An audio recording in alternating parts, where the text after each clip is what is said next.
I notice a lot of this comedy they have on television is about relationships. Do you ever see this stuff? Relationship comedy? Well, I don't know much about relationships, but over the years, I've noticed a few things about the two sexes, and I'd like to discuss them. Men and women.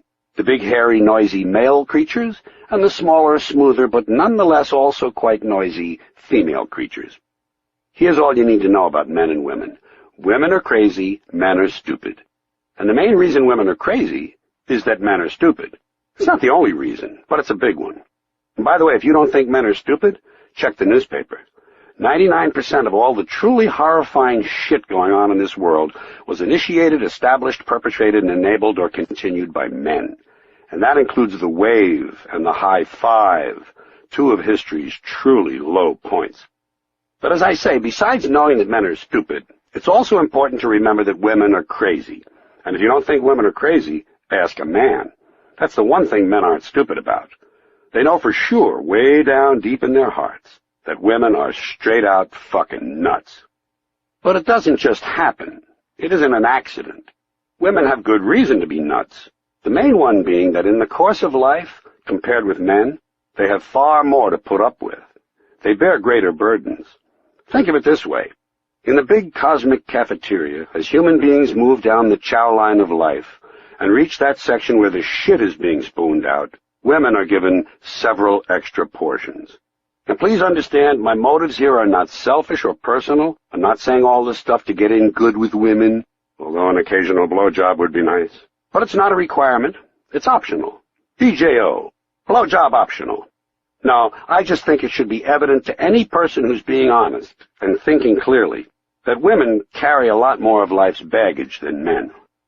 To begin with, they're smaller and weaker, so they get slapped, punched, raped, abused, and in general get the shit beat out of them on a rather regular basis. By men, of course, who are stronger. If women were stronger, this wouldn't be happening. Men would not raise a hand if they thought the balance was more equal. They'd back down quickly. Then again, if women were stronger, they'd probably be beating the shit out of men just for the fun of it. It's only fair. Another major problem for women, they have to look good all the time. Or at least they think they do. So they'll be attractive to their male protectors. Gotta look good tonight. Joey's gonna beat the shit out of me. Maybe I can get a nice kick in the fucking mouth. Gotta have my makeup, in case I run into Joey and he wants to beat the shit out of me. Gotta look my best. Maybe he'll punch me repeatedly in the kidneys and the stomach, so it doesn't mark up my face. He's so thoughtful. And my friend, I hope you're aware that when we talk about women looking good, we're also talking about clothing.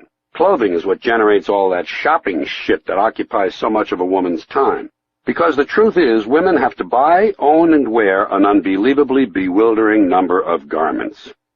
And let's not even begin to talk about shoes. Oh, God, sorry, girls. I take it back. But at least, let's keep it brief. Tennis shoes, sandals, open toes, slingbacks, mules, wedgies, flats, half heels, and high heels.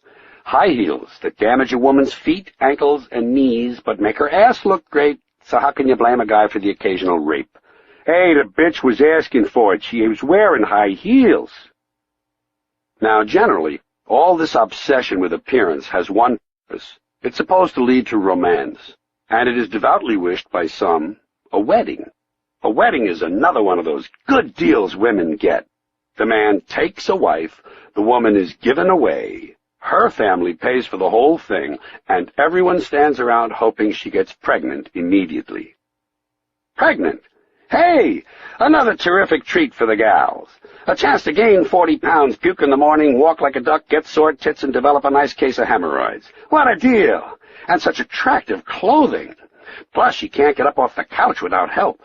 Well, it's her own fault. This wouldn't have happened if she'd taken her birth control pill or used her diaphragm. Notice, her pill, her diaphragm. But think of how fulfilling it can be. After all, now she has a baby she gets to practically raise alone. And if she decides to be a stay-at-home mom, she gets to cook, clean, sew, scrub, scour, wax, wash, dry, iron, do the shopping, drive the van, and entertain the guests. She's a housewife, an unpaid in-family domestic servant. Admittedly, that description is a bit more in line with the old model. The new model is so much better. She gets a fucking job so she can be bringing something in. But somehow she still winds up being an unpaid in-family domestic servant after she gets home from the job. You know, the job, where she gets paid less than men for the same work, does not rise beyond a certain level in the company, and gets harassed all day long by some oversexed moron with a lump in his pants. Probably better just to stay home, where she doesn't have to be bothered with that pesky paycheck crap, and there's none of that nonsense about Social Security, pension plans, and unemployment money in case of divorce. Just alimony and child support, if the ex-husband can be located. The ex who probably thought she was looking a little used up and dumped her for someone whose milk glands hadn't sagged yet. Can't forget those milk glands, can we, girls? Tits, 2 tits, sticking straight out of your chest. In some cases, sticking straight out. Well, for a few years anyway. Yes, girls, just by virtue of being female, you get to walk around all your life with 2 vulnerable milk glands hanging out in front of you like lanterns. And if somehow you should get the idea that men don't approve of the size and shape of those milk glands, you'll find plenty of social pressure to have them artificially enhanced. Such enhancement usually will be performed and supervised by men. Here's another physical treat for females. Periods. Cramping, bloating, and bleeding 5 days a month. 15% of the time. And you can add the time spent with premenstrual syndrome, PMS. Men gave it that name. If women had named it, it would be called my several days of shrieking and crying and depression just before my several days of bleeding, cramping, and bloating. Men don't quite see it from that angle. Men experience PMS as a problem for them. What's the matter, Joey? You don't look so good. Ah, my wife's got the PMS. Here are some more special female advantages, in case you haven't had enough. Pap smears, mammograms, hysterectomies, mastectomies, miscarriages, abortions, labor pains, childbirth pain, episiotomies, stretch marks, and breastfeeding, and postpartum depression. Can't imagine why she wouldn't feel good. And just to top it all off, menopause. Menopause. More strange behavior and exciting physical sensations. And in exchange for all of this, in exchange for all this abuse from nature, what is the woman's payoff? Why, she's allowed to get into the lifeboat first. At least theoretically. How often do you think that really happens? Oh, and let's not forget, many men are quite willing to hold the door open for her. In fact, some men are quite impressed with their willingness to do this. They brag about it. Yeah, I beat the shit out of her a lot, but you know something, when she runs from one room to the other, I always hold the door open. I'll tell you what a bad deal women got. They're in the majority on this planet, and they still wound up with the shitty end of the stick. That's how big a hosing they got. Oh, and one other inequity I neglected to mention, very unequal. But this one works in women's favor. They live longer than men. And remember, this happens in spite of all the shit they have to put up with. So who do you think is tougher, men or women? Why don't you guess? And don't forget, women have the huge added burden of having to put up with men. Guys and Dolls, Part 2. Man, oh man. To my way of thinking, men have only one real problem. Other men. A man will always buy the bullshit, because a man is not too bright. But I'm not suggesting a man doesn't have a great deal to put up with. He does. First of all, a man has to make believe he knows what he's doing at all times. And while he's doing whatever it is he's doing, he has to make believe he doesn't need any help. He has to make believe he can fix anything. This is the male disease. It's called being full of shit. The male disease includes the need to be in charge at all times. In charge, in control, in command. A real man sees himself as king of the hill, leader of the pack, captain of the ship. But all the while, in order to fit in and belong, he has to act like all the other men and do what they do, so he'll be accepted and get a good job and a promotion and a raise and a Porsche and a wife who will immediately trade in the Porsche on a nice, sensible Dodge van with folding seats so they can be like all the other boring families. The poor fuck. The poor, stupid fuck. His manliness also requires that he refuse to go to a doctor or a hospital unless it can be demonstrated to him that he has in fact been clinically dead for 6 months. No sense going to the hospital, honey. I don't seem to be in a coma. Therefore, he must learn to ignore pain. It doesn't really hurt. Bleeding from 6 holes in the head doesn't really hurt. Just give me the remote and get me a beer and get the fuck out of here. Most men learn this stupid shit from their fathers. Fathers teach their sons not to cry. Don't let me hear you crying, or I'll come up there and give you something to cry about. Great stuff, huh? All the problems in the world, repeat, all the problems in the world can be traced to what fathers do to their sons. So little boys learn to hide their feelings, and society likes that, because that way, when they get to be 18, they'll be able to go overseas and kill strangers without feeling anything. And of course, that bargain includes a certain reluctant willingness to have their balls shot off. Honey, I have to go overseas and have my balls shot off, or else the rest of the guys will think I'm too afraid to go overseas and have my balls shot off. The poor fucks. The poor, stupid fucks. And so, as a result of all this repression of feelings, the extent of the average man's emotional expression is the high five. Or sometimes when really deep feelings emerge, both hands, the high 10. This is raw emotion. And that's about all they're capable of. And they have Dad to thank. Thanks, Dad. But wait, don't think dads can't be fun at times, too. After all, dads introduce their sons to the wonderful world of men, the male subcultures, the really tough guy, masculine He-Man stuff. No wimps, no pussies, no softies. There are 5 deadly male subcultures, and they all overlap.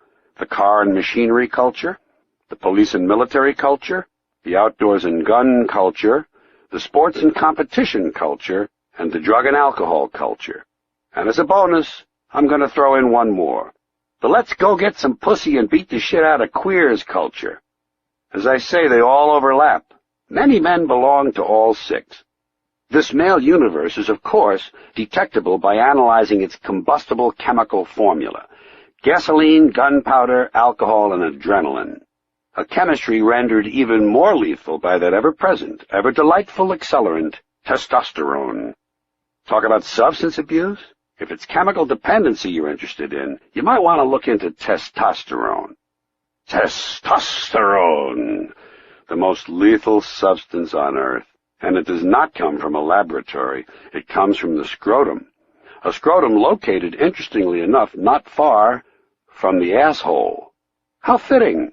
And as it happens, all these male subcultures share a particular set of features: homophobia, coupled with an oddly ironic, complete childlike trust in male authority. Men are attracted to powerful men. They also share a strong fear and dislike of women, and this in spite of a pathological obsession with pussy. Testosterone! So why are men like this? I think the overriding problem for men is that in life's main event, reproduction, they're left out. Women do all the work. What do men contribute? Generally, they're just looking for a quick parking space for some sperm. A couple of hits of hot jism and the volume on the TV goes right back up. It's my belief that most of these flawed male chromosomes should not be allowed to go forward for even one more unfortunate generation. But such is biology. And so, excluded as they are from reproduction, men must find other ways to feel useful and worthwhile. As a result, they measure themselves by the size of their guns, the size of their cars, the size of their dicks, and the size of their wallets. All contests that no man can win consistently. And let me tell you why all this happened. Because women are the source of all human life. The first human being came from the belly of a female, and all human fetuses begin as females. The brain itself is basically female until hormones act on it to make it structurally male. So in reality, all men are modified females. Where do you think those nipples came from, guys? You're an afterthought. Maybe that's what's bothering you. Is that what's on your mind, Bunky? That would explain the hostility. Women got the good job, men got the shitty one. Females create life, males end it.